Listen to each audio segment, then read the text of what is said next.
இன்றைய தமிழ் பாடத்திற்காக கற்றுக்கொண்டிருக்கும் அனைத்து மாணவ செல்வங்களுக்கும் காலை வணக்கம். மாணவர்களே, நாம் வல்லினம் மிகா இடங்களை பார்த்து கொண்டிருக்கிறோம். அதற்கான விதிகளை தொடர்ந்து இந்த வகுப்பிலும் காணலாம். சரியா? நேற்று நம்ம விதிகள் பார்த்தோம், கொஞ்சம் ஞாபகப்படுத்தி பார்க்கலாம்.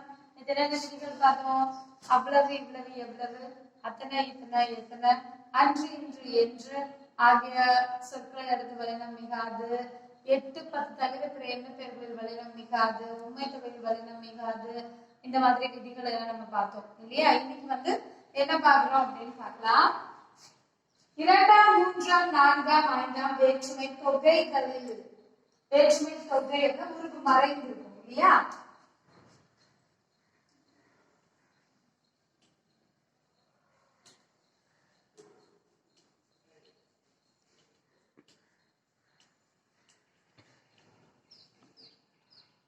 வேற்றுமை தொகை. தொகை அப்படின்னா இதுல 2ஆம், 3ஆம், 4ஆம், 5ஆம் வேற்றுமை தொகை. 2ஆம் வேற்றுமை தொகையில முதல்ல நம்ம பார்த்தோம் இல்லையா? இதுக்கு தனியாக ஒரு விதியாவே பார்த்தோம். அதே மாதிரிதான் இங்கேயும் 2ஆம், 3ஆம், 4ஆம், 5ஆம் வேற்றுமை தொகைகளில் வல்லினம் மிகாது. இன்னொரு கொடுத்திருக்காங்க. தமிழ் படி, கை தட்டு, வீடு சென்றால், கரை பாய்ந்தார், இதெல்லாம் இதுக்கு எடுத்துக்காட்டு கொடுத்திருக்காங்க. கை தட்டு அப்படின்னா என்னது? கை தட்டு. கை தட்டு எழுதக்கூடாது, கை தட்டு. கையால் தட்டு, கையால் தான் தட்டணும் அப்படின்னு அர்த்தம். சரி, பாரு, கையால் தட்டுன்னு அர்த்தம். அடுத்தது தமிழ் படி.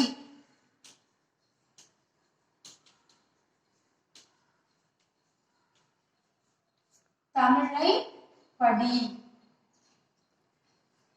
இப்படி வரும், தமிழை படி. இப்ப விரியா இருந்துச்சுன்னா ஐ வந்திருக்கு. ஐ வெளிப்படையா வரும்போது தமிழை படி அப்படின்னு வரும். ஆனா தமிழ் படி அப்படின்றதுல பாரு,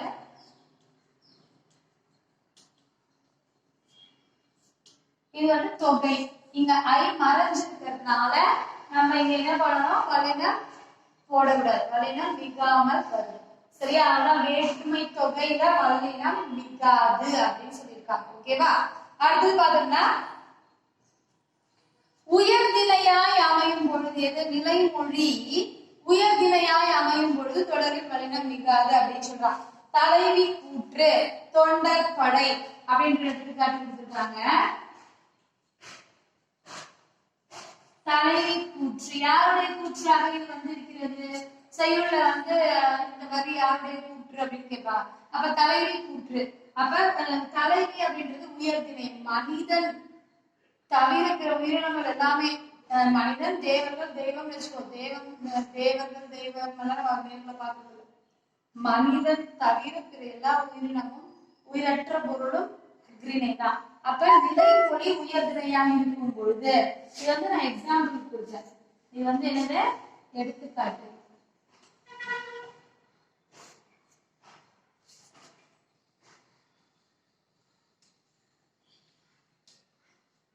நிலைமொழி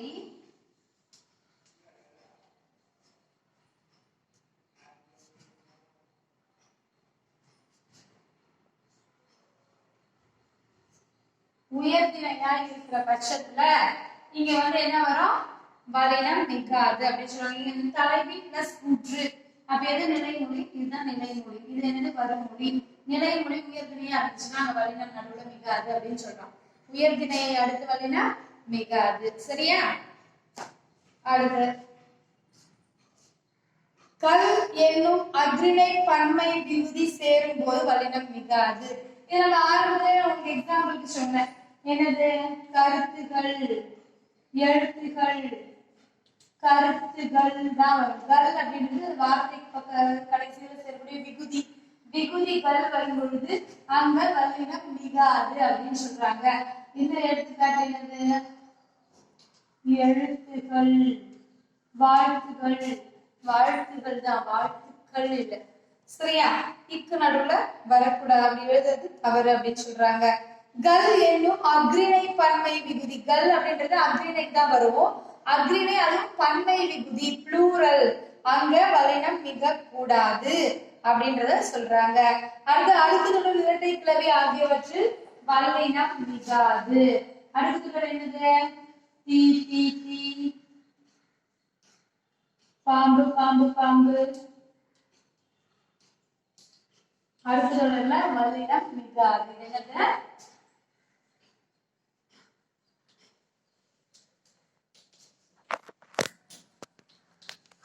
அடுத்த தொடர். அடுத்து சலசல, கலகல. என்னது? இரட்டை கிளவி. சரியா? இரட்டை கிளவி. இதுலயும் வல்லினம் மிகாது. அடுத்து சால தவ உரு நனி கூறு கழி, இதெல்லாம் என்னது? உரிச்சொற்கள். உரிச்சொல்லை அடுத்து வல்லினம். அதாவது இன்னும் சில எக்ஸெப்ஷன் கொடுத்திருக்காங்க. சால தவ தட குழ, இதை தவிர ஏனைய உரிச்சொல் 32 இருக்கு. இது சால சிறந்தது. ஏன்னா நம்ம வல்லினம் மிகும் இடங்களும் பார்த்திருக்கோம் இல்லையா? அதுல சால சிறந்தது தவப்பெயர் அப்படின்னு நம்ம சொல்லி கொடுத்திருக்கோம் எக்ஸாம்பிள். இப்ப அதே மாதிரி இந்த எக்ஸெப்ஷன்ஸ் கொடுத்திருக்காங்க. எப்படி எண்ணு பெயர்களை எடுத்துரை தட்டுப்பாட்டு 8, 10 தவிர எண்ணு பெயர்கள்ல வல்லினம் மிகாதுன்னு சொன்னாங்களோ அதே மாதிரி உரிச்சொல்ல வல்லினம் மிகாது. ஆனா எந்த உரிச்சொல் அப்படின்னா சால தவ தட குழ அப்படின்ற 4 உரிச்சொல்லை தவிர ஏனைய சொற்களின் பின் வல்லினம் மிகாது அப்படின்னு சொல்றாங்க. உரு பொருள் எடுத்துக்காட்டு. உரு பொருள், அதுல உரு அப்படின்றது உரிச்சொல். செயல் விளக்கு மட்டும் பயன்படுத்துவோம், சொற்களின் முன்னாடி வரும் அது. சரியா? உரு ஒரு பொருள் அப்படின்னு சொல்லுக்கு முன்னாடி உருன்னு வந்திருக்கா. சால சிறந்தது, சிறந்ததுக்கு முன்னாடி சால வரும். அங்க வல்லினம் மிகும். எதுக்கெல்லாம் எக்ஸெப்ஷன் கொடுத்திருக்காங்க? சால தவ குழ தட.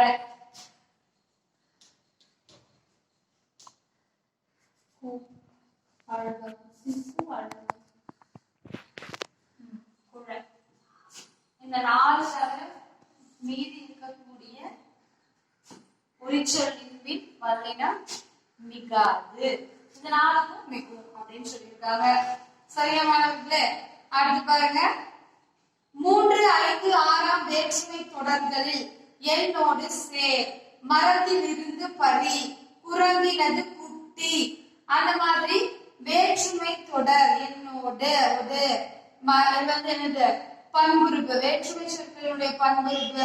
3ஆம் வேற்றுமை உறுப்பு ஆள், ஆடு, ஒடு, ஓடு அப்படின்னு சொல்லிட்டு அதாவது இருந்து பண்புறுப்பு. அதனுடைய சொல்லுறுப்புகளும் நம்ம படிச்சிருக்கோம் இல்லையா? சொல்லுறுப்புகள் அப்படின்னு சொல்லுவாங்க. வேற்றுமை உறுப்பு, வேற்றுமை உறுப்போடு சொல்லுறுப்பு அப்படின்னு சொல்லுவோம்.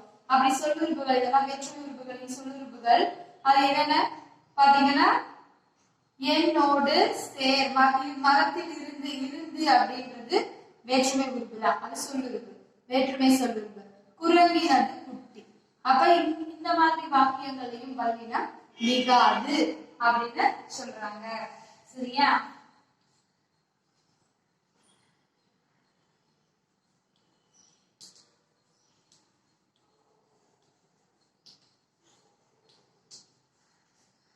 இது வேற்றுமை தொடர்.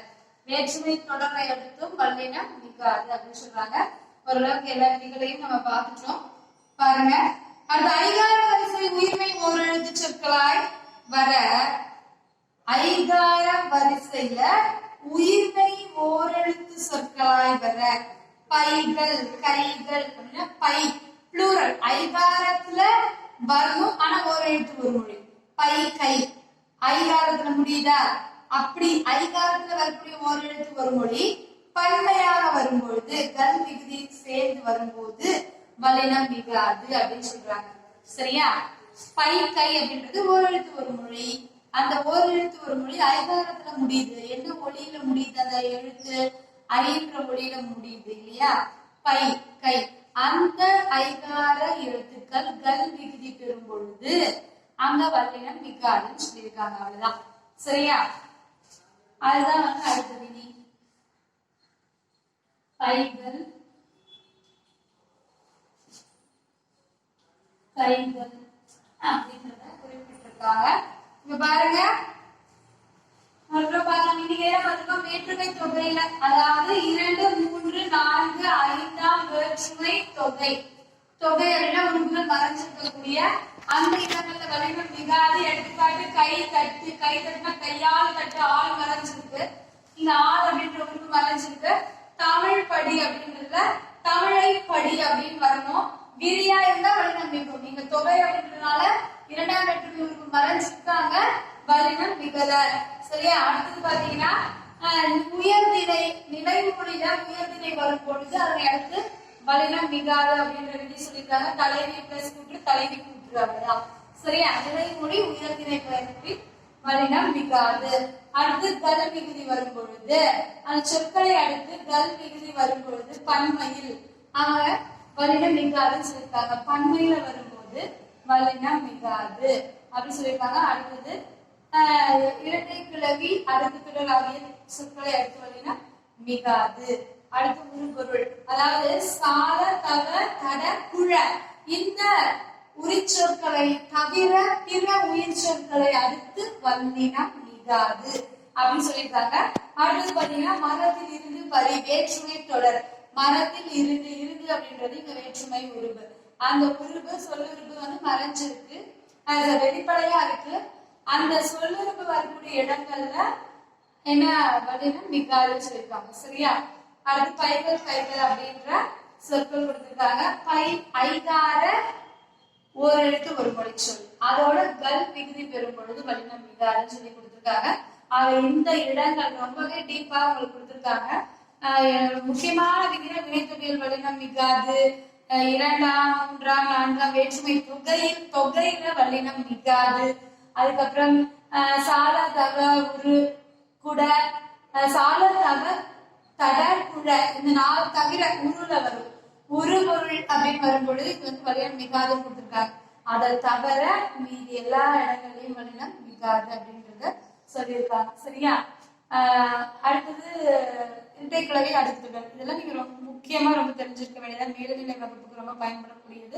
உங்களோட போட்டித் தேர்வுகளுக்கு ரொம்பவுமே பயன்படக்கூடிய வினா வகையாக இது இருக்கும். சரி மாணவர்களே, வல்லினம் மிகா இடங்களுக்கான விதிகளை நாம் ரொம்ப தெளிவாகவே பார்த்துவிட்டோம். அடுத்த பாடப்பகுதியில் மீண்டும் வேறு ஒரு தலைப்போடு உங்களை நான் சந்திக்கிறேன். அதுவரை நன்றி மாணவர்களே, வணக்கம்.